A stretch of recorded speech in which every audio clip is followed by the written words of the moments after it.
I had left my full-time job. The job market was ridiculous. So Stupid. insane. So I found myself with a lot more just time and started playing around with GarageBand and royalty-free loops and things like that. And I was surprised at how quickly it clicked. And I don't say that like to pat myself on the back. It was one of those things where it felt like a hobby that I'd forgotten I had. Hi, I'm Ariel Vizzini, and you're tuned into the ZHZ podcast. So, Ariel, how did you hear about us? I found out about you guys when I was looking up different indie artist platforms and people that did coverage. I mean, it's a smaller market than you would think, or I guess market's not the right word, but Niche. Niche. Yeah, it's very niche. I mean, there's a lot of huge platforms that clearly don't cater to truly independent artists, and no shame in that. But I just was really fascinated by what you do. I started releasing music in January, and here I am able to speak to someone who's listened to it in Utah. I mean, it's incredible. Right. And that's what we feel too. So. And I've been listening to it a lot, like your YouTube, and it's like you took YouTube by storm. But it's like for somebody that just started releasing their stuff in January, it's like polished and like. Thank you. I was shocked that it's like okay, just started. So like I've been digging the shit out of it. That means so much. Well, I just started releasing it in January. I was gonna say you. Right. I think there's more experience behind the hood there. The only thing I think that's been consistent about me my whole life has been music to some degree. I think I've mentioned it before. I started doing musical theater when I was younger. My dad was in a band before I was born. Yeah, I want to talk about that a little bit as we get in there. Would love to. Me too. No I come from a problem. musical theater nerd family, so Absolutely. And my mom wrote, so I just naturally went into it. And when I decided to start releasing music, it was last year. I had left my full-time job. The job market was ridiculous. So stupid. Insane. So I found myself with a lot more just time and started playing around with GarageBand and royalty-free loops and things like that. And I was surprised at how quickly it clicked. And I don't say that like to pat myself on the back. It was one of those things where it felt like a hobby that I'd forgotten I had, It was your aha moment. Probably, right? It really was. It really was. And I'm very fortunate that I've written so much in my life because all of the songs that I've released this year came from poems that I had written or journal entries, and just being able to take something that I already had and put music to it. A lot of my time is spent on the mixing and mastering, which I still have so much to learn about. Yeah, so I was going to ask you if polished, you do yourself. for sure. So you do your I own do. mixing? Yeah. I do. I sit in my guest room and I record about 5,000 takes and I delete most of them. Yeah. But then I go in and I add more stems. I start out pretty bare, I'll do bass and drums, or if I've found like a piano loop I like. And after I've kind of started playing with it a million times, I add more and more. And I've just been learning that way, trying different plugins, seeing, okay, well, when I'm messing with things on an EQ, what exactly is frequency? Like what am I messing with instead of just learning this does that? Right. And it's like a puzzle. It's a lot of fun. You'll spend a lifetime learning it too. I'm sure. I'm so Just sure. saying. I recently went into like all in on the Mac ecosystem. So I recently got Logic Pro. And thank goodness there's a few of my bandmates that have worked with it for a long time and have been helping me out. But prior to that, I'd been using a Windows DAW, which is really good. It's been good. Yeah. It's just, I know what I want. Yeah. Well, it's different. It's a different, they all do the same thing. In fact, I would think Logic does a whole lot more. But knowing what to do when you want it to do what you want it to do is like, where do, and then I get so frustrated. And it's a totally different beast than knowing what you want. It's just knowing how to actually get the machine to make that sound. Exactly. Logic is actually my next step. I feel like I'm getting really comfortable in GarageBand. So I should have started with GarageBand is what I should have done. It's like baby's first DAW, and I love it. Yeah, exactly. Well, It's really simple. and all of your projects and files transfer over to Logic because it's Logic is the flagship of GarageBand. Just like That makes iMovie sense. is the flagship, or I mean, Final Cut is the flagship to iMovie. So that all Because those files work hand in hand. Yeah. So that makes a lot of sense. I've worked with a lot of things that were made for Logic and just crossed my fingers it works in GarageBand, and it has. So that clicked a lot of things into place for me. well, that's great. So you're doing this on GarageBand. Okay, that already, like, so we were just talking about this before you jumped on. That I listened to your catalog, and Thank you. There's a signature. I want to say there's a signature to your sound. Like there's a Thank certain you. vibe, and I hear it repeated. Not like I want to say like repeated as in like a copy paste sort of way, but No. you have like a style where like, and the best way I could describe it is like, so you have your main vocal, which is usually pretty like, it's vulnerable and it's up front, and there's not a lot going on as far as processing. Like there's not a lot of Right. reverb and stuff, but in the background you've got like 3 or 4 different personalities favorite. bouncing around. Yeah. So, and I noticed that with each song that I heard to some degree. Yeah. And I really enjoyed it because it was Thank you. different. It was different than the way that I was like, that's not normal. The normal, typical, like Matt called it princess pop. Yeah. Okay. Yes, yeah. definitely. So I was just saying, man, she's pop is not princess pop, but it's like on the surface, it's pretending to maybe be princess pop, but you know what? It is not. And absolutely. and it's like to build on, Zach, what Zach was saying about, the effects and and on the vocals. I love the kind of the vibe of, you're starting out very simple, very a simple guitar riff and a very simple, very dry vocal, and then it builds, and then even not only from effects and everything, but from instrumentation to also rhythmically how you phrase the lyrics. Thank you. It starts out simple and straightforward, and then gets more and more complicated as it rolls, and it's just I'm just digging the vibe so much. It's rad. I cannot express how much I'm blown away by you guys. Number one, catching, like absolutely interpreting it in the way that I intended or intend. But you're both right on the money. So I'll start with the princess pop comment. Absolutely, I've always loved pop, and I've also been very bored of pop. I think that there's a formula that is satisfying and works, but then there's also the bubblegum pop just falls flat, right? You hear so much of it, and even if you have a lot of depth to it, sometimes I'm taking one of these out. Even if you have a lot of depth to your music, it just feels a little vapid. But there's an artist that I've loved for years, and probably heavily influenced, not vocally, but in that particular technique. She's in Australia. Her name is Peach PRC, or Peach Porcelain, and she has the most unsettling, can't believe you just said that, lyrics on top of hyper pop vocals. I mean, and music, and it's fascinating. Like, it's captivating in a way, because you can enjoy the song 2 different ways. You know, if you listen to, if you listen to what the song is saying, or if you listen to it just with your ears, I guess. Yeah, you can listen to the song, or you can listen to the song. Absolutely. Right. Because there's a surface level, but then if you're going to dig in deeper, then you're like, whoa. Right. Which brings me to what you had said about my lyrics too, is I love writing. I love writing almost as much as I love singing. And I've never felt scared to write something, even if a million people were going to read it.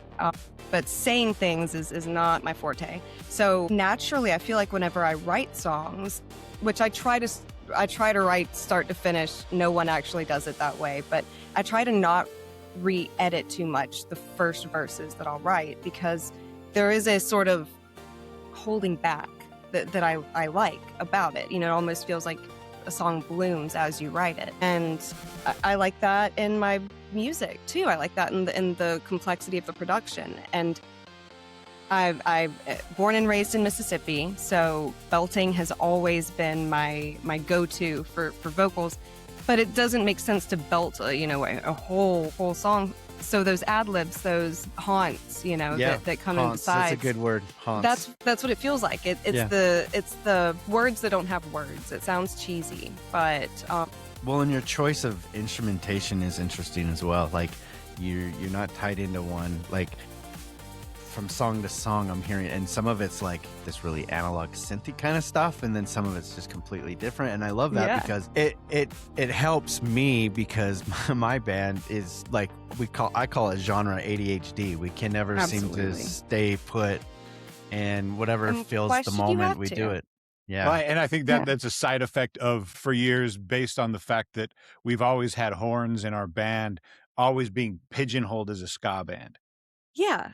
And you don't it's like, have okay, to well, be. now we're, because this band we're in now started out just as a straight studio project. And so without being tethered by those expectations of this is, who you are, we're out playing shows and everything. And it's just whatever Zach decided to write on any given day. Hey, this one, you know what, we're going to do, we're going to do something that's really just kind of bluesy. It's got some banjo in it. Yeah. But then, you know what, we're going to add these really soaring guitars, so it's almost like a Cure song with banjo in it. Yeah. And then it's your own sound, and that's the fun thing. I have some songs like Eliza, which is sort of more folk leaning, a little more ambient, not quite. And then, I have some of my more like fun stuff, like Too Much on Purpose, that's borderline like in your face poppy and it has all these digital chips and things like that. Too Much on Purpose is like, I hear that being like a total like girl power anthem song. Thank you. That is that resonate. Like I played it for my daughter, and she's like, yeah.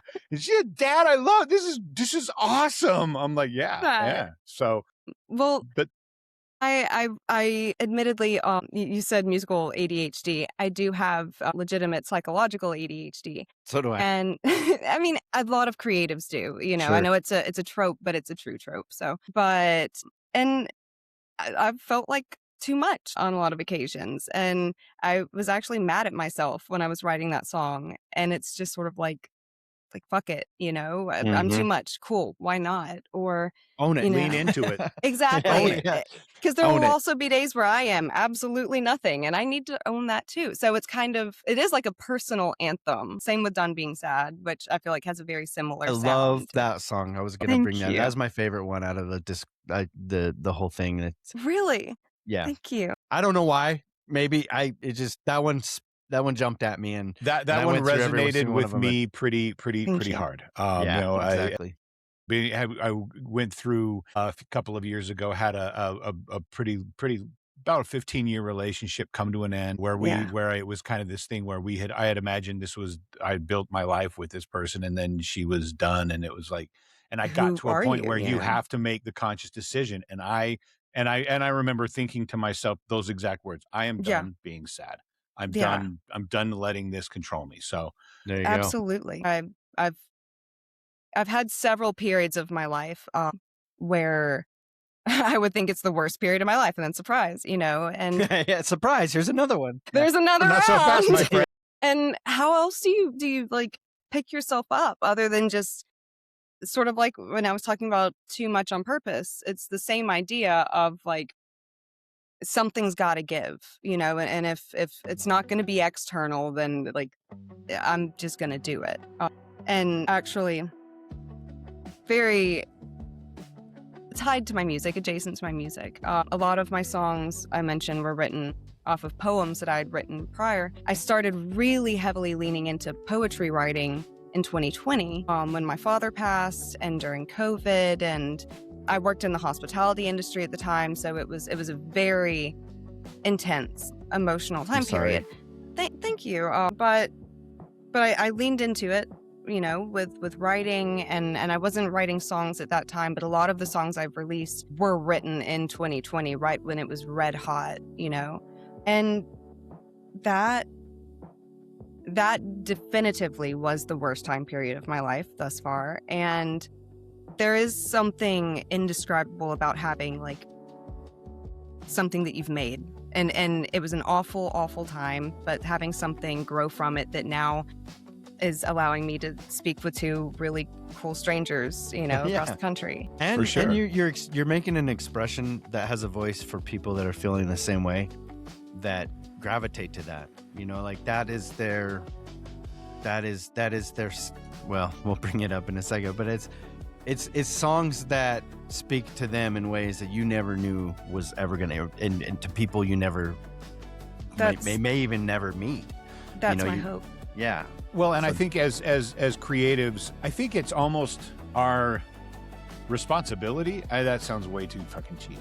No, it's okay. We can be cheesy. But here. like I think that it's important because not everybody can put a voice to those feelings and those experiences and those really hard to process emotions. And those of us that have the ability to be able to put pen to paper, to write music about it, write emotions about it, and put that out, I think that it helps people to identify and define and process a lot of this stuff because it puts a voice to things that so many people feel in varying degrees, but just don't have the ability to quantify it like that.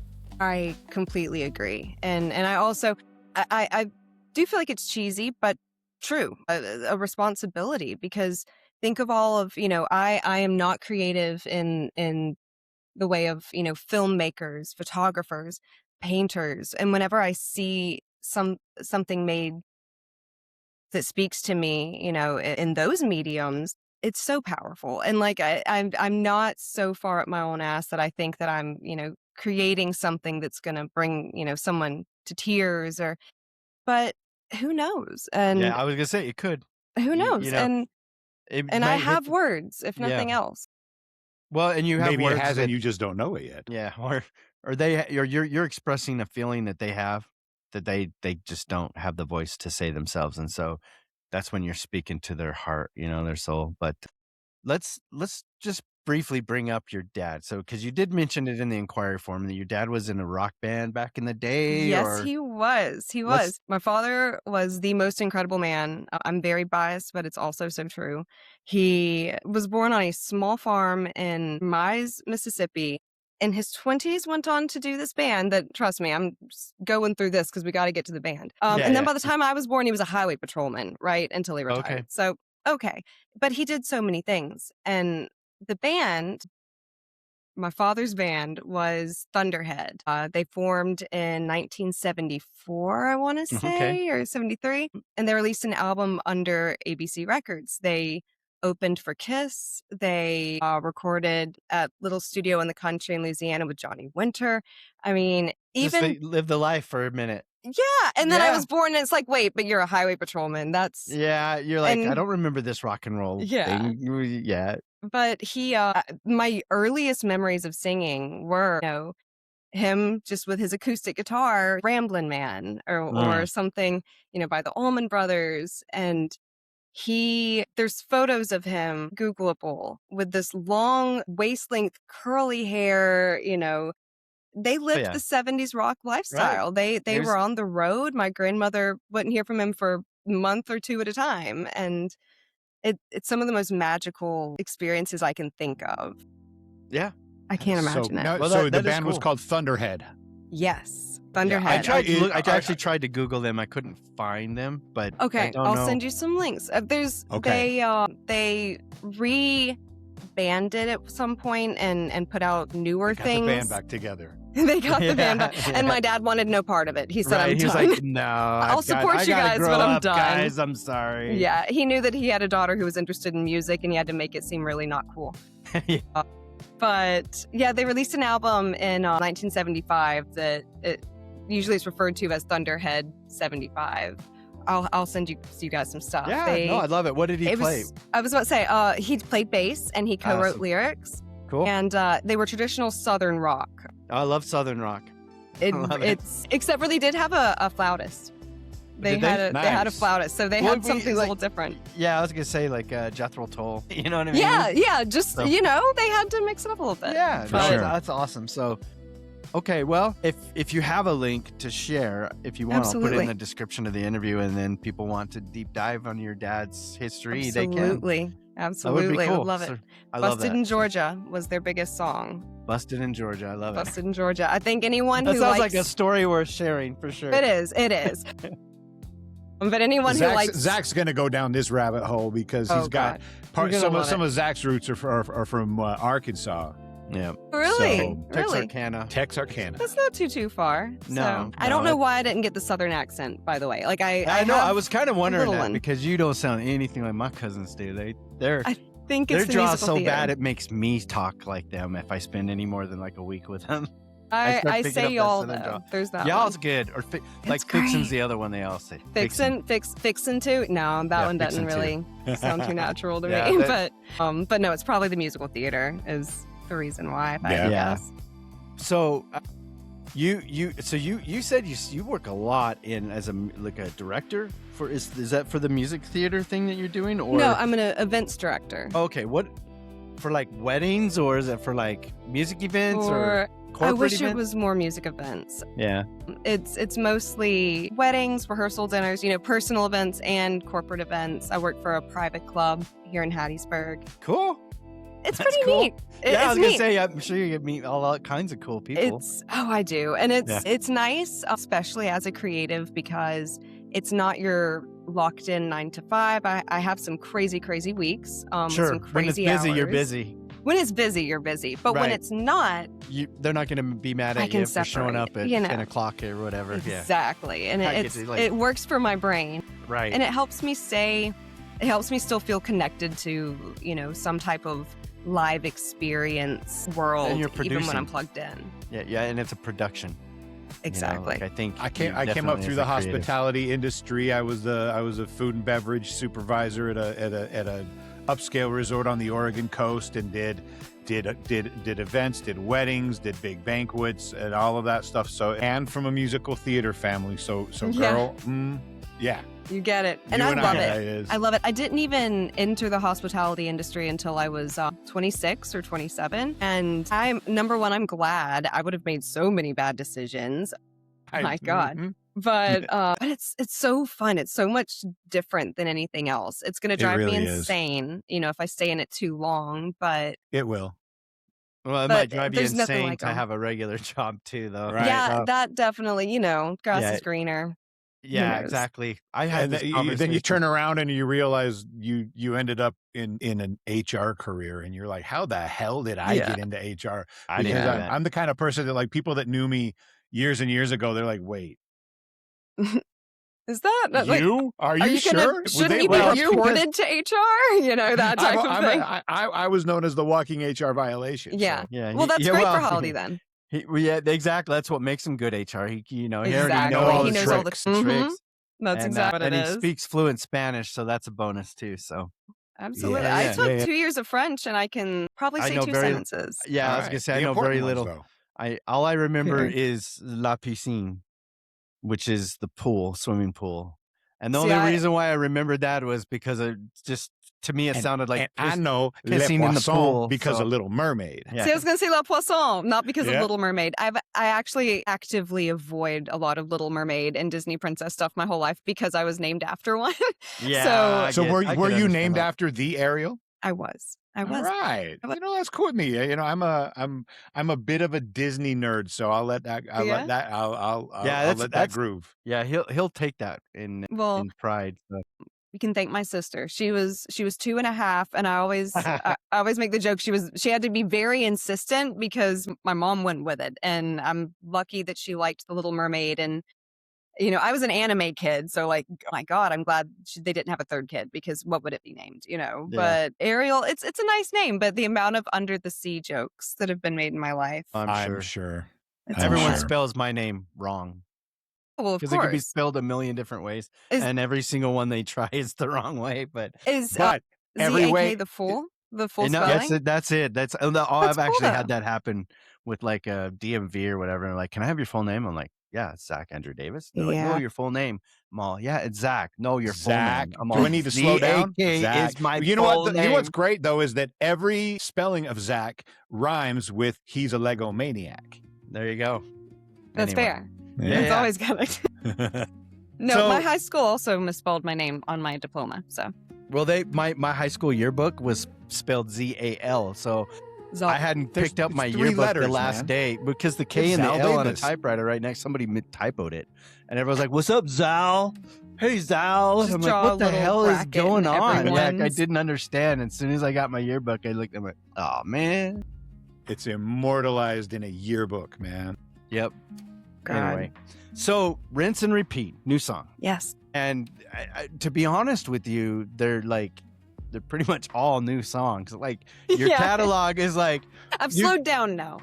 okay, because I was gonna say like you could be marketing the first one still, you know. I know. So, but Rinse and Repeat. What is the glittered grief aesthetic To of that? Rinse and Repeat. Yeah. It's a little less glitter grief, and a little more. It has a little more edge to it than a lot of my stuff. But in general, a lot of my songs I describe as glittered grief because of the things we've talked about. You know, I put a pretty cover on the hard stuff, but Rinse and Repeat, really only the pretty in it comes from the music. Right. It's- It feels like It's intense. it's like I wanted. it feels like everybody's life.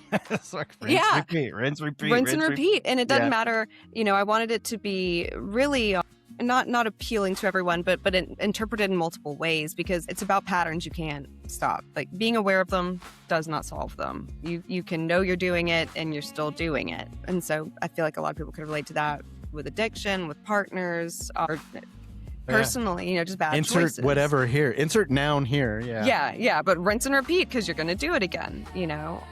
Okay. But that's truly the only glitter I think you can find in that song is in some of the probably prettier moments melodically. Yeah. No, it's great though. So you started self-production in 2025 and you said you've actually been producing and mixing your own songs, which is what I love doing. I've been doing that since pretty much day one.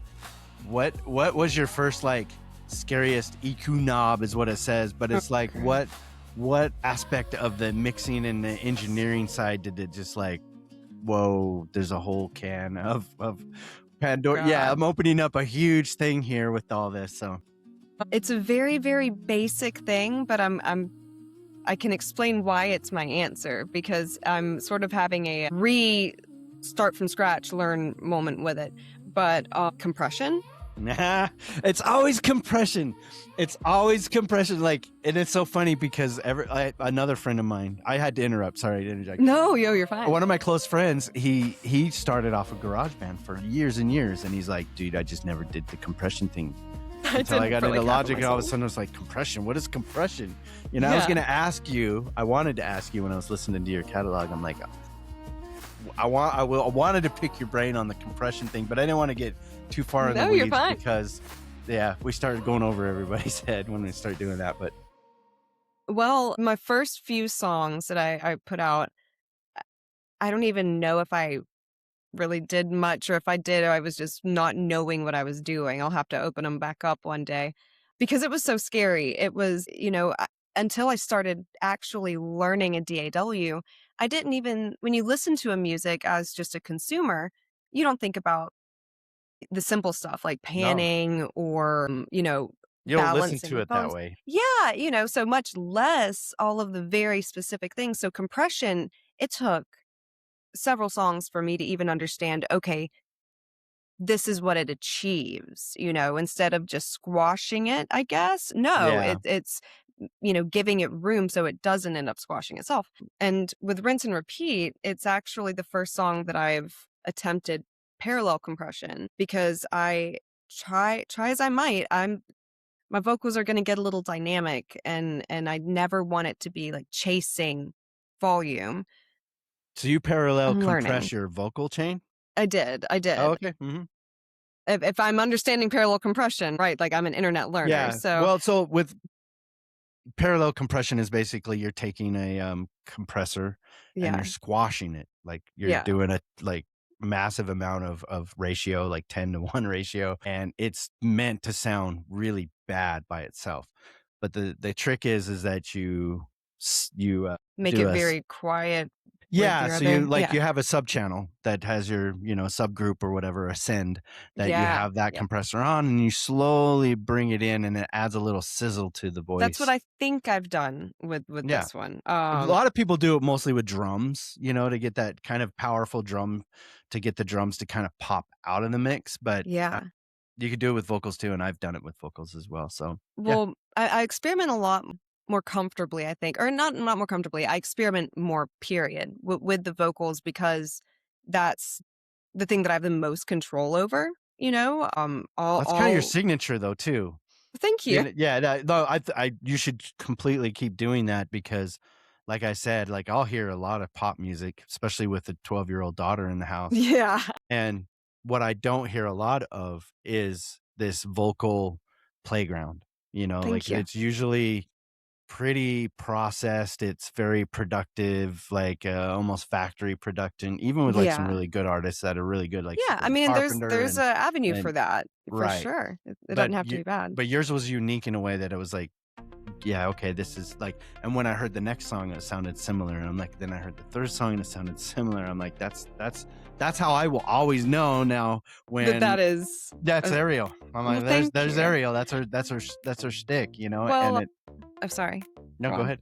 I was just going to say, up until very recently, and very recently being a few months, I would never call myself an artist. I would always just say, like, I like to sing, and if some people like it, some people don't. Like I never even like to say like I'm a good singer. That's The weird. imposter syndrome. 100%, 110%. Yeah. But so I appreciate that because I like there being something recognizable about my voice. I like being able to carry a tune, but I like for it it just means a lot to me that I have a sound, a signature sound. Yeah. And that's how I read it. And it's not just like one, it's dynamic. That's the other part of that. Like, so it's not just a little bit of here, a little bit of there. There's dynamic. Like there's parts where you're right real close to the microphone, and then there's parts where you're like way over here and it's almost quiet, or you're yelling, or it's like almost like your internal voice is screaming back over here. Like, what about this? Oh, yeah. What about this? And it's how it feels. It's how it feels. And there's takes I've taken where I will have accidentally been too far from the mic or to some this or that. And I save it because I'm like, oh, but that's nice as an accent, Yeah. Self-teaching or independently learning a lot of this stuff. I have the most respect for sound engineers because I don't even have that complex of a mic. I have a Blue Yeti and Works. And it works. It works. Yeah. My first mic was a Target microphone. So hey, my oldest microphone I still have. It's a SM58, and it's now part of the rehearsal. But you can't let go of it. But it works. It's all bent up and dented. It's like it's been thrown against the wall a few times. It's been through it. It still kind of smells vaguely like beer. They should. They should. Yeah, exactly. Yeah. So, but no, that's. Yeah, so I have so much respect for sound engineers because it's so, 1 second you're getting just the right level and then you go from doing more intimate post-mic vocals to something belted and it's like, okay, well, let me start all over and figure out exactly what settings, I need to have for these takes. And so when you write, can I ask what's your usual writing process? So you like write beats, then you add layers, and then you put singing over the top of that, or you already have a vocal idea? Like, what is your process for writing a song usually? Generally, I have so many things already written in different formats that when I come up with a song, I'll just have like almost a hook without words, I guess a melody. Mm-hmm. That's like what a melody like is. Like you're humming it out? Mm-hmm. Yeah, it just kind of comes to me and I just think on it, what does this feel like? What does this sound like? And I'm every single day of my life, I'm writing or I'm looking at things I've written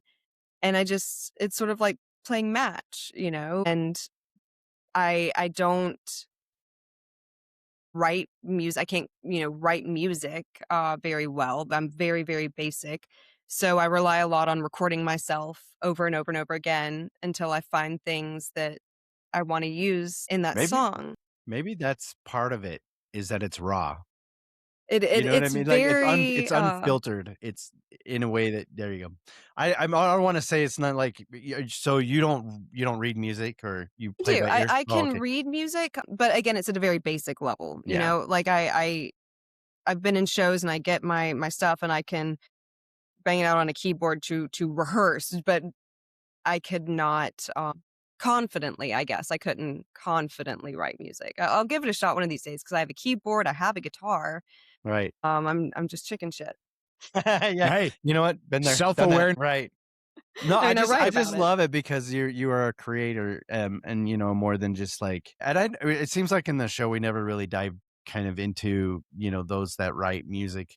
Usually it's a band, and then the band there's like one or two guys, or maybe all the band is kind of contributes and stuff. But there's definitely a process, and I especially piques my interest because like your process is pretty similar to the way I write. So Really? yeah, I mean, usually for me, it's been like I'll have like I usually write instrumentals, and or I'll form the song that way. Like I'll start with either a hook or a bass line or something that's gravitating, and then I build on that, and then it's just like layers and layers and layers of like 15 to 20 tracks of just different things, and then I start building the arrangement and taking everything And out. taking stuff, absolutely. Right. And then if once the song's kind of mostly done, I'll listen to it with my eyes closed and think, okay, if this was a movie, if I'm at a movie theater and I'm watching this movie and this song is playing, what's the movie about?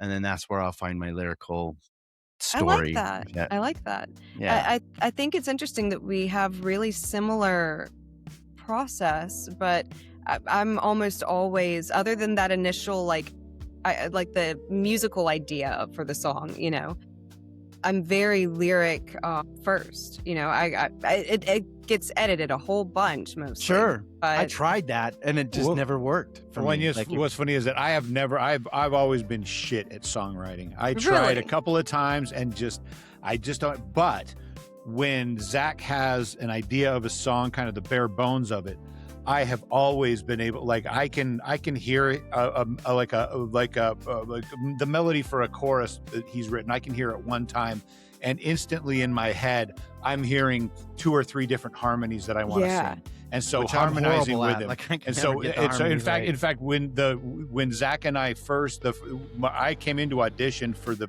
first band we ever had together, and back in 1991. But I walked into his mom's garage and he played this song, the simple pop tune that he'd written. It was a and pop song, actually. it was bubblegum Bubblegum pop. pop. Is it? Called Does You it Were Right. exist anywhere online? It exists on a CD, but I Yeah, need to but burn it we'll- and rip it. You were right. We went through and re-recorded a bunch of those songs from that first band that we had together. He and I got together with a 4-track and kind of re-recorded a bunch of the songs just so that we'd have it. Yeah. And but he played it through, and he had given me a little tape, because the tapes Zach would give me back in the day was literally him with a tape recorder with the one built-in mic, and he would hit record on the tape recorder and then play his little Casio keyboard and sing along with it. And that I think we all did that. I had a tape Right. recorder too. And so It's awesome. and so so he gave me that, so he played through it, and then I'm like, okay, all right, now play it again, and I'm going to jump in on the chorus. And I said, and instantly from that first time, it was just a vibe. It was we harmonized together like nobody's business. No, And I so mean it was that's kind of like, perfect. and it was Yeah. done, and I hadn't even, I'm a trumpet player, and like I had brought my horn to kind of audition to be in the band with that, and before I even pulled the horn out of the case, it was like, you're in, man. I mean, And, it was meant to be. That then, Yeah. and then we've written stuff at it together, since, so I right? guess so.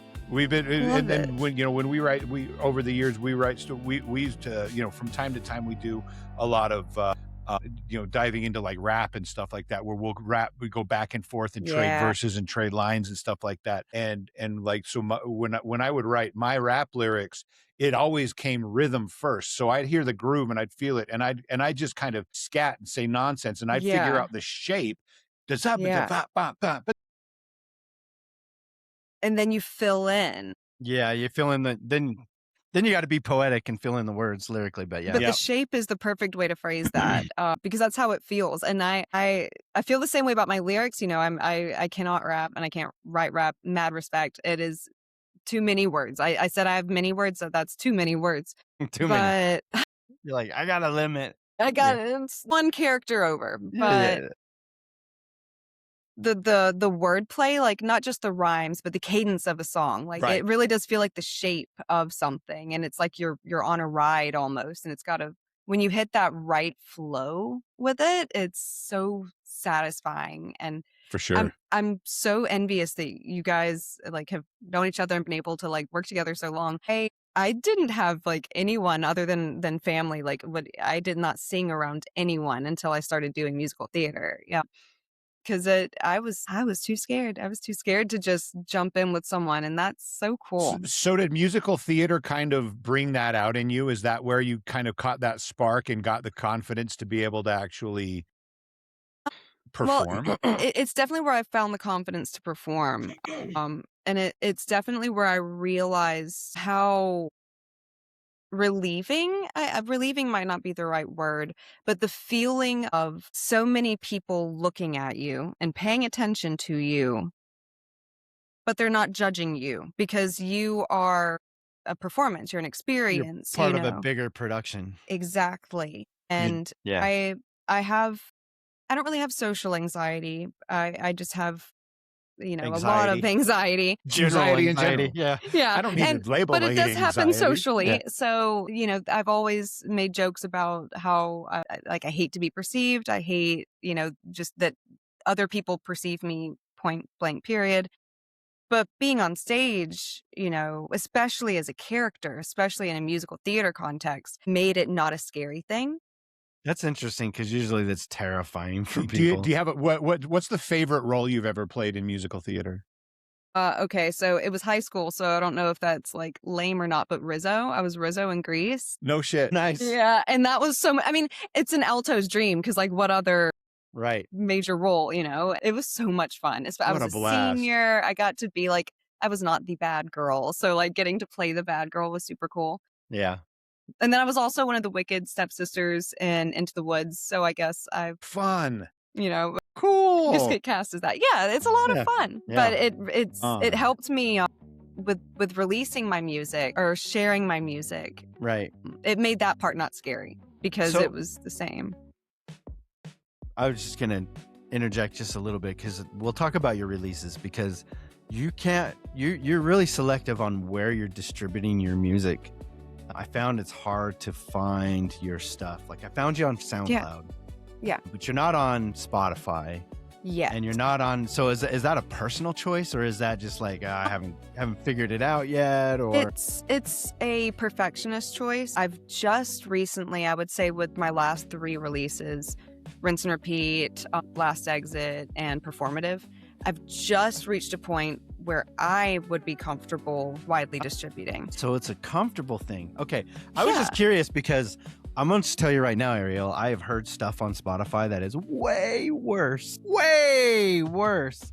So, for fuck's sake, exactly. Way worse. Are you kidding me? So you shouldn't Girl, feel get like it out you're there because it needs the audience because it seriously has the vibe of something that and obviously in this industry, it is so much of it is just blind, stupid luck. Absolutely. But your stuff really does have the vibe and the spirit and the potential to where like Zach and I are going to be sitting around, a few years from now going, hey man, sure. No, seriously, look, here's the podcast. She was on with us before she even released on Spotify, man. Yeah. Well, it's going to be there. It's going to be there very soon. No, I didn't know if it was because there's some people that are like, nope, I can't stand distribution, like I can't stand the streaming platforms and there's that market too. And I was trying to tread carefully, like how does she feel about it? I was like, no. if you're anti it, I really want to know why, because I hate that you get paid crap. You want to know why? Look at my DistroKid account and like for all of these streams, I got like $13, baby. Exactly. Exactly. You get 1 cent for 30 streams, So Honestly, the industry itself and the way it works at every level is probably one of my least favorite things about music. I think all of us, anyone who makes music, has the hope, or the maybe one day, not of like going mainstream or getting famous or anything grand like that. But if I could make a living off of music in some regard, amen, sister, that's the life I want. All I want. But it's to so me, that's cool. making it big, right? Like, exactly. That's it. What is making it big to you? Like, well, if I could just do this for a living, if I can pay my bills, Right. But it's such, a system that is pay to play for one thing, and growing more difficult. Yeah, like it really is, because we're going to talk a little bit about pain points now. And I'm trying to figure out, let's see, it says based on your intake form, leaving stability for art and managing over awareness. You explain that for us a little? So leaving stability for art, they're two separate thoughts. Leaving stability for art is exactly what I just said. Quitting your job. Quitting my job to music. And it's fun because I started actually sharing my music when I was unemployed. Then I got a full-time job again. And I loved it for a while. And it's like, until oh my I had God. to buy stuff, and then I had to buy. But no, and being back in the workforce is great. I don't have any kids. It's just me and my husband. But there's a modern day societal nagging that you'll give yourself if you don't have gainful employment. So that felt great, but having to play this balancing act between the thing that matters most about me to most people I encounter versus the thing that matters most about me to my core. I put in just as many hours on my music, if definitely more, than I do my 9 to 5, so to speak. And it's tough. I'm not. Because in your head, you're thinking, if I had 9 hours, 10 hours a day to do nothing but music, imagine how far I would be. I would do imagine so much. how much I would have done. I go through that all the time. So, but, and I'm not so idealistic to think, that someone should pay me to make music, but it's not even that. It's just, there aren't many opportunities, for you to be able to make income making music, unless you are one of those very, very, very lucky, also determined. I don't want to. I was going to say, you can work really hard and get there too. I was about to say, there's a ton of, there are several routes. They're congested and they're difficult, and none of them are easy. None of them are easy. I would even kind of fine tune that statement to say to get paid to make a living playing your own music. Because there's that too, you can absolutely, our the bass player in our band made money for a lot of years playing in a band that was very it's a cover band, corporate events, very and these are great bands, I mean, and then there's bands that the Spasmatics, which is basically a franchise. There are Spasmatics groups all over the country that play, and they play it's all 80s covers. They're all dressed up like nerds. They look like, the very stereotypical 80s stereotype people up on stage. I have a blast at their shows because we all especially everyone knows 80s the songs, kids. We all know the music. We all grew up with it. Dude. But also, it makes me think of some of the cover bands that I've hired at my place of work. No, absolutely. Right. And you can make good money doing that. Now, it's fun and it's a great time, but and this is not a knock on that at all. But for me personally, I would feel an emptiness doing that, because part of what is the thrill of it for me is getting up on stage or releasing music. It's the release that I had a part in. Absolutely. I remember when Zach came to me with this, and then I started hearing all of these horn riffs in my head. Or I heard the horn riff that Zach had kind of written for it, and I got to vamp on that and expand on it and riff on it and create this. Yeah. Or I remember what I was feeling when I wrote this lyric, and now I get to perform it in front of all of these people. An incredible feeling. I'm hoping to be able to perform live within the next year. I don't really have a lot of the equipment yet. It's an expensive process. Yeah, it is. But the even just at an open mic night, the idea of performing live. I was going to say open mic. You know, I'm itching for it because I haven't even done a musical theater production since COVID, and but you're right. It being something that you wrote and you experienced and you created and you're sharing it, there's not another feeling that really captures that. It's just this vulnerable euphoria almost. I mean, I love that. Oh man, vulnerable really. Euphoria. That is yeah. That's right just there. how it feels. I mean, Yeah, it sure is. I like words. Yeah. But I'm looking forward to that because we just played our first gig last month. It was literally Really? a little over a month. Yeah. Well, we've been rehearsing. So Z Frequency started as a studio project. It was like I had a bunch of songs. Like we were you go down a rabbit hole with us, but there was another band that we were in for a while and then it broke up and then there was like this sabbatical. that happens. And then then we got back together for a reunion and then we broke up again. Well, it was just for the reunion. But then fast forward another 10 years and we started playing gigs and we actually went to the studio and was recording some stuff. And it wasn't like it was a reunion, but it was more like a revival. Yeah, it was like, okay, we're doing it. Like we're back together. That's and the spark. It didn't last though, like a few years, and then it kind of. But it lit the spark. It reignited that spark for sure. For me, it did because that's where Z Frequency came from because I got tired of like the logistics of having an 8-piece band and nobody showing up for practice, or there's always whatever reason, or somebody couldn't get a hold of something. Like it was always something. It becomes an operational thing. Yes, and it just sucked the fun right out of it for me. Yeah. And then so I thought, you know what, I don't need to do this anymore. Like so I would write my compositions or whatever, and I'd hit up my drummer friend over here or over there. Like there's several, usually one guy, but he's now our drummer. But nice. he would record his stuff at his home because he had his own recording studio, his home record, and he'd send the track back to me. So then I take those drums and I send it over to another guy that'd play bass over here and guitar over here. And then Matt would come over and sing and play horns and we'd get a song together. And so the entire year of 2024 was just every month I was releasing a new song, doing that system.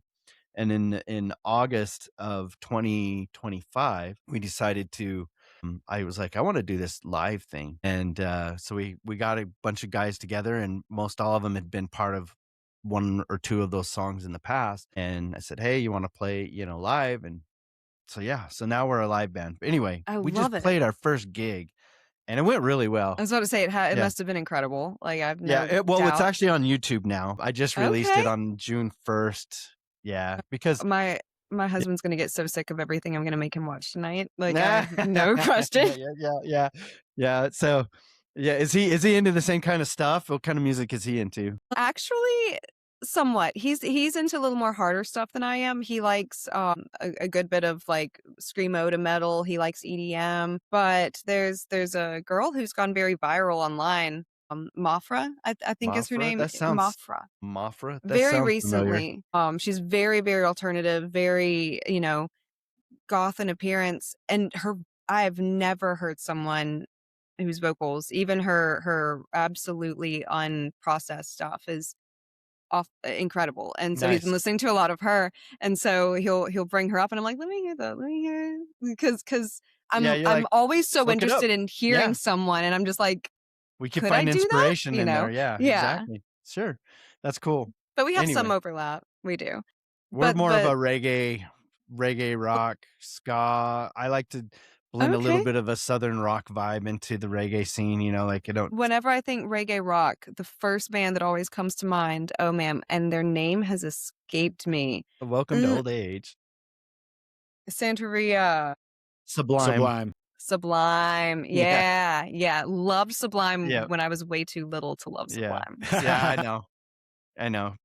But that's cool. Well, you know what I love, and we had a guest on the show named Sandy a while back who does a podcast called Say What with Sandy, and she's actually engaged to a guy named Nick Safakis, who was the lead singer of a band called Ayaterra, and he was a guitarist. He was a guitarist. Oh, okay. Yeah.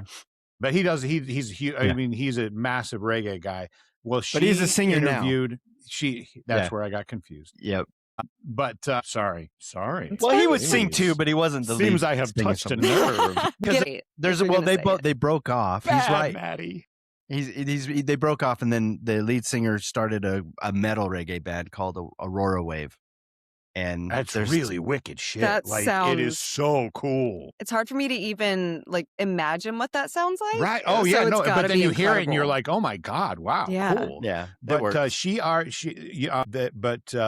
interviewed Jacob Newell, who is the son of Brad Newell, who was the original singer for Sublime, and Jacob is singing for Sublime now. Yeah, now sounds Jacob so much like his own man. So if you hear new Sublime, that's his voice. Yeah, that's really cool because I correct me if I'm wrong. I thought that they had gotten another lead singer at one point. They did. It didn't his really name was and it didn't his really name was Rome, work and he has his own stuff now too, which is right. So it was like Sublime with Rome for a while, reggae. but now he's doing his thing, and Jacob is singing for Sublime, and it's so wild because Zach and I remember the day Brad Nowell died. Zach and I would just gotten off of a serving shift at Applebee's, and we got home, flipped on the TV to MTV, and found out that he'd passed away, and it was just like, yeah. And he sounds pretty close, I mean, there's got to be some. In my opinion, though, Rome, you can't hold a candle to Rome. Rome is he's the bomb. But Rome being, I'm sorry, I don't know names very well, but Rome being the Sublime with it used to be. singer? Then it was, yeah. Well, it was Sublime, and then Bradley had passed away, and then they did this Long Beach Dub All Stars thing for a while, and then they became Sublime with Rome. Okay. And then Rome toured with them for a while, and then just recently, over the last couple of years or so, they decided Rome's splitting out. Jacob's going to take over as Sublime. Okay. And then Rome started his own thing. He moved to Nashville. He lives in Tennessee, and he does like this Motown reggae. I'll have to check him out. I've only ever listened to his voice is butter. I'm sure it is. I mean, he's such a cool dude too. He just came out with a new song called Tequila and Smoke. Tequila and Smoke. I'll check him out too. Because I liked Sublime's classic early stuff, and I knew that the lead singer Bradley had passed away, but I only heard that they had a different singer, and then it didn't work out. I never knew anything about the music itself, never heard it. That's so a I'll have to whole give it a culture thing going on over there. Yeah. Yes. Yeah. They're out touring this summer, so that's awesome. I'm sure there's a whole new audience for them with the younger so cool generation. It's so cool. Speaking of live, so have you performed live as Ariel Vizzini yet? No, I have not. So there's your next big challenge, Ariel. I know that's exciting. So I would suggest coffee shops or open mics. Open mics are great. Our Z Frequency's first performance was an open mic at a bar. Yeah. And the it was energy. The energy was horrible. Oh, no. That's not what you're supposed to tell me. No, but it was cool though. It was cool though because everybody I was the only non-rap guy there. You know what I mean? Everybody was trying out their licks, and they had their shredded up notepad, and they're just some beat, and they're just blasting. So maybe I go to one of the comedian open mic nights. Yeah, or even those because nobody cared. The only thing that was on their mind was their part. True. It was everyone's your nervous. turn. Yeah, everyone's waiting. Everyone's shaking things loose, Yeah. And and everyone supported each other. It wasn't but it wasn't I had a crowd or anything like that. Exactly. That is one thing I'm very fortunate to say about where I live, Hattiesburg. Very, very small time place, southern Mississippi, but we have a very supportive and active arts community. We have several coffee shops and bars that do open mic nights and things like that. Yeah, you got to get involved. I've got to get involved. And there's an app. You have an iPhone? Do you use iPhone? There's an app called Stage Tracks that is designed for backing tracks while you're performing live. And we use it. Awesome. We actually use it in our shows. So because learning the logistics of that has also been one of the barriers for me to even feel confident enough entering into any of that, because I want to make sure that it doesn't just sound, like a flat karaoke session or something. I want there to be some element of a performance to it. So that'd be cool. Stage Tracks. It's called Stage Tracks. It's like a stage, and then Tracks is TRAXX. Of course, it's X Tracks. Yeah, sexy. Right. Yeah. Well, the guy that invented the app is from Finland or something like that. Okay, well that gives a little more legitimacy. Yeah. Well, we're from Utah, so everything ends in double Z here. Yeah. It was the Jazz, and then we had our baseball team was the Buzz. And I's are always used with the letter Y. And That's too much. See, being so close to New Orleans, everything just has a bunch of extra E's, A's, U's, and X's. AUX. Yeah, wow, there you go. Yep. But we've got your basketball team, but that's a whole different thing. Yeah, he's talking about Utah Jazz started in New Orleans. They were the New Orleans. Well, that Jazz. makes sense. Jazz. Yeah. They moved to Salt Lake, where jazz is technically illegal. So, which is wild. Which is wild. There was Footloose, and there was that movie. Anyway, a movie based in Texas, filmed in Utah. Yeah. Wait, it was filmed in. Yeah. Footloose was filmed in because I know the Utah. whole plot of it. Music illegal or dancing illegal. Dancing was illegal. The music was fine. Yeah, no worries. But it's very and around here there's a big deal. The Footloose was filmed here. I'll tell you what. I bet. And the whole area around like the flour mill where Ren worked and everything. It's like that roller mill, the Lehigh Roller Mills is still there. Well, that's really cool. It's just this whole everything around it has built up and been developed now. Yeah, so it don't look the same no more. It's its own country town. Oh, it's all city. It's all okay. I was imagining a city all around this one little isolated. Genuflecting claim to fame to Ren McCormick. Now the big thing is Skinwalker Ranch. Like that's the thing that everyone's interested in. So Ranch. That sounds familiar. I'm chronically online, but I'm not. I'm drawing a blank. The Secrets of Skinwalker Ranch. It was paranormal stuff, weird. Well, yeah. Just in general, UFOs and aliens and. Everyone's all about. It's a ranch out in the middle of central Utah that's got a bunch of weird stuff. Lots of polygamists. I thought that was just Utah in general. It is. No, I'm kidding. It was my wives, but See, I can make those jokes because I live in Mississippi, so I guarantee you can make all the jokes you want about my state. And yeah. I never made jokes about Mississippi. I did to Kentucky though. Yeah, Kentucky and Alabama. Alabama. We make fun of Alabama, so that's everybody makes fun of Alabama. The jokes kind of write themselves. Yeah. Anyway, that's so funny. All right. Well, so what do you got in what's on the docket? What's happening with Ariel coming up this year? I am working towards distributing. I'm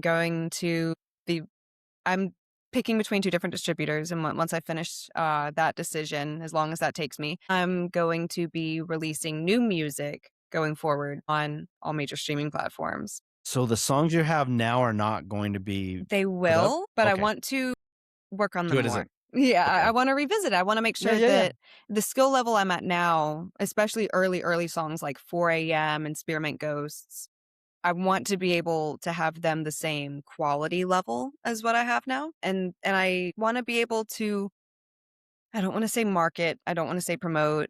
Why? But I want to be able to try and get more ears on it. Yeah. So I do plan to get more out there, and I actually have 25 songs currently written with no music, so I'm not going to be stopping making music. That's a stockpile there. You probably get 10 us good a favor ones though. And as you do, record, newer, updated editions of those songs, please always keep the current versions available to your fans. Absolutely. No question. Yeah. No question. Well, even if you keep it on file somehow, somewhere. I'm not a deleter. Even in like my personal life, I don't block people. I don't delete people. So I still have an old photo bucket account with things from 2005. Nice. I'm always I had a Zanga, I had the whole thing. I'm gonna keep my music up. Those renditions, even you if should, because it's for you, because people. So this is the way I look at it. Do you ever heard of Imogen Heap? Yes. Yes. That was the other artist. Like, man, I know she's got to know Imogen Heap. Love Frou Imogen Heap. Fine Frenzy. That whole. Yep. Mm-hmm. So anyway, but it's a way for you to see how far you've come and your fans to go backwards, because most fans, when they first get into stuff, they're only going to hear the new stuff. Like it's going to be whatever's popular, and then they deep dive backwards in time. So then they can appreciate more, because they can actually hear the growth and the time that you put into it. Absolutely. But if you ever want any feedback, like you want to throw a demo and say, what do you think about this mixing, technique or whatever, I'll be happy to listen to I it. appreciate that. Yeah. Absolutely. I would be. Zach will nerd out and honored. talk shop with you. And I'm talking sure. mixing stuff. Yeah. No, 100%. Yeah.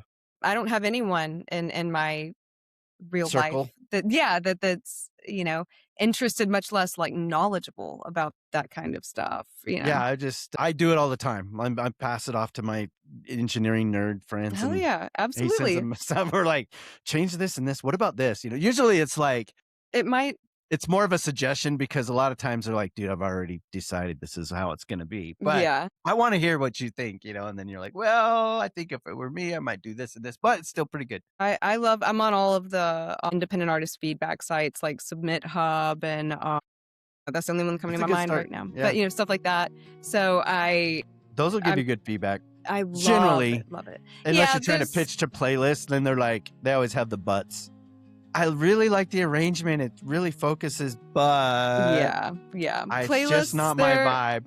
They're pretty harsh critics, but Yeah. I take it all as constructive. I haven't had any negative feedback that wasn't constructive. So far the things people have said that have been harsh, I've agreed. And it's been worthwhile because they don't say it in a mean way. They say it in a way that constructive. Yeah, I mean, I have a couple of constructive things like I could share with you after we, I don't want to do it on the air. No, absolutely. Because yeah. I think anyone who is knowledgeable about music could listen to my stuff and tell I'm a beginner on the production level. And I'm not embarrassed of that. Well, I'm not ignorant of that. I'm happy to hear from people who do know what I can tell you this, you have potential. Thank you so much. You have definitely some potential. It's not like, and I think it comes from a really raw part. You know what I mean? Like I can tell when somebody's just kind of going through the motions and writing music, and then I can tell when something is just really unique and usually it comes from a place of not being classically trained, if you will. Like usually that's where I get the inspiration from. Like I get inspired when I hear stuff that's definitely unique in that way. It feels earned. Not that it feels genuine for me. That's what I feel like. Yeah, it feels genuine. It feels exposed, right, or something. But I appreciate that. I'm definitely not ignorant to the growth that I can. I'm excited because I honestly think it's only gonna get better from here, and it already sounds great. So thank you so much. Yeah. So, is there any shout outs you want to give before we wrap up this interview? Like, I have no idea who I would even shout out. Shout out to your I'll shout out to your husband, or I'll shout out to my nephew. I don't like kids, but I have the coolest nephew in the world. I don't like kids. I don't know why I said that. I didn't have to say that part. Yeah. But out there now. So he's cool. And that's the Thomas, love you. Don't listen to my songs that cuss, but no. Shout out. There you go. I don't know. Actually listen to everything that she says. Because those are just kidding. That's why I'm an aunt and not a mom. I don't need that pressure. Well, that's why you always have the cool aunt. I am the cool aunt. I'll take that. Exactly. I had a cool aunt, and she swore like a sailor. Who are you kidding? You know what I mean? Like, that's what's great. It's so funny. I see him probably like 4 or 5 times a year in extended stretches. He lives in Boston. That's where my sister lives. I'm just giving out all of her information. Yeah, it's like, what's her social security number? Yeah, but every time I see him, just the fact that they'll FaceTime me and he wants to see his Aunt Ariel. God, like I've never wanted someone to like me so hard, and I've never felt so flattered that they did. Yeah. But other than that, I'll shout out my husband, who I can hear gaming right now in the other room. Nice. My biggest supporter. I could not make music for other people to hear without him. You have to have that kind of support when you're a musician, especially a passionate one. Like my wife, she bless her heart, she knows I'm down here a lot. and it's not just with music, it's his podcast too. Like, I'm sure. Every episode or every video, every interview that we have, like with you, it's going to be anywhere from 8 to 12 hours of editing after this. So this is actually the easiest part of this process. So it's also the fun part. It is the fun part. Yeah. I feel like for me, that's the singing element of a song, and then going in and doing everything afterwards. And then 3 months of mixing and editing. Right. Yeah. Well, that's how many times Zach has called me, "Hey Zach, what's up, man?" He's like, I'm so fucking done with this song, man. Yes, And like yes. where he gets so far into the weeds that he has to like just kind of reset all of the levels and start over. I've nuked the mix. I call it nuking the mix. Yeah. When you've gone so far down that you can't go back. You're like, you don't even know what tone. you're doing And anymore, there's but this you tone start in his over. voice, and I can always tell when he's nuked a mix Yep. when he calls me, because there's this tone in his voice where he's either going to cry or he's going to go fucking murder somebody. Yeah, you don't know which one you hope is going to happen. Right. No, I get to a point, and after I finished Rinse and Release, I took like 2 or 3 days just away from the computer, because every song I listened to, I made these songs. I wrote these songs, and suddenly the tempos were too fast and too slow, or too slow, and I couldn't enjoy any of it at all. And I was like, okay, I just got to step away from it. I never listen to my music. I'm once it's learning out. that, but and it's not that I don't want to, like, because they're like, it's because you're gonna find everything, or it's just like I just don't, it's like after a song, it's like probably because I've heard that song 1,000 times. Like I've heard that song enough. I don't really need to hear it again. And then it's regurgitated on the stage, so it's like I gotta hear it again. And then you gotta hear it over and over and over every other Saturday when we rehearse. It's like it's. And I think that's probably. I think that's why I'm glad that I'm not on the production side of it, because I love listening to our shit. Like I'll sit there and I'll put it on, and I'll put it on purpose, and so that somebody walking by my desk would be like, oh, I was like, what's that? That's my band. That's my band. Meanwhile, Zach would be there critiquing every. Oh, yeah, no, yeah, I don't. Yeah, I've already I dissected it and blown it apart. Like, hate it. I play it over and over and over for about a day. And that's whenever things start to go warpy on me. And I'm like, okay, I'm going to take a break until like I'm not listening to this again. And then here's the thing, Ariel, then you get to release a song, right? So, and if you're smart about distributing a song, you got to do it weeks in advance. I know. So you're like, I know. And so like 4 or 6 weeks later, it comes out and you're like, hey guys, my brand new song just came out. You and have to get all excited about it again, and you're like, even though I've heard it 1,000 times. Yeah. So you just have to channel the excitement that you're feeling for the song that you're currently working on. Yeah. That is fresh and is exciting to you. And you just have to transfer that emotion into promoting the song that you're already sick of. Or you document while you're in the process and you're enjoying the song you're actually creating right now, and you do your little TikTok moves then, and then that way, then you already have it in the bank. So when that time comes out, you don't have to be excited. You already were excited and you captured it on film. Well, I film so much stuff. I'm a millennial, like I'll film myself just like working on music or editing music. But I'm also the type of person who I'm not going to be wearing makeup. I'm not going to be done up. I'm 34. And putting just raw videos of me makeupless on TikTok, even like compilation style, is scarier to me than putting out original music. But I'll tell you this. To do it. That's what people want. They want authenticity. That's the stuff I like of other people's, but be real. You make just be weird real. music for weird people, Ariel. Yeah. That's what I do. I mean, there's some disconnect when it comes to not the song, whenever I have to actually. That's why a lot of my promotional content is animated or is lyrics. I'm learning to be comfortable with presenting to you the person behind this, Right. And I think even just blaming makeup and stuff like that is a defense mechanism, because that's what it is. Yeah. For sure. Well, and then, but at the same time, you want a face to your music and you want your face to look decent, but at the same time, there's it's like, layers. but I mean, but there's a place for that too, right? So there's a place to be gussied up. There's a place for the glitter, but there's also a place for the real. I just woke up, I got my cup of coffee, I'm just starting my day just like everybody else. So you kind of blend all of that, and then you start telling a story. We're kind of proper fucked in that area, because this is pretty much it. This is gussied up. Not even comparable. Not. There's an expectation with.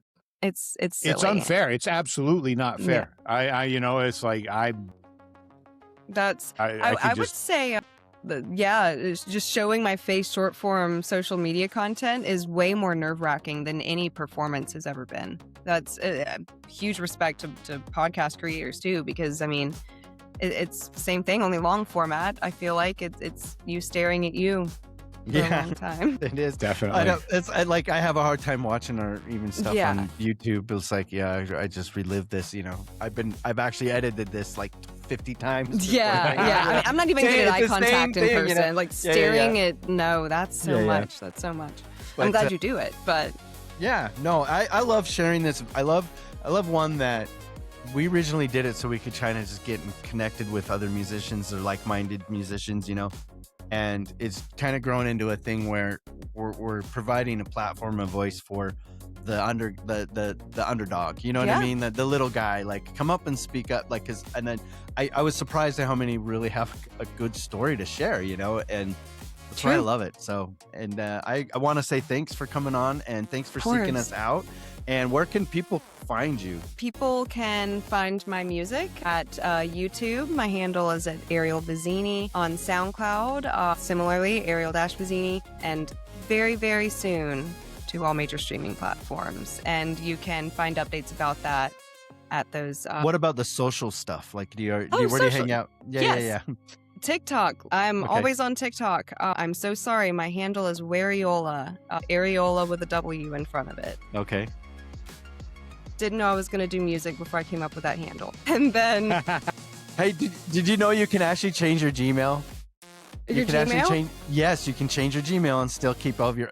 And this is just... The only reason I bring that up is because you remember when Gmail first came out and you're like... You're locked in for life. Yeah, you're like stupid. You're a teenager. You're thinking, oh, this is so funny. This is my email. You can actually change it now. Oh, yeah. Anyway, I had to bring I was Anime Rocks at MSN. It was even pre-Hotmail was my first one. But you can find me at TikTok, Wariola, and then on Instagram, Ariel Vizzini. Okay.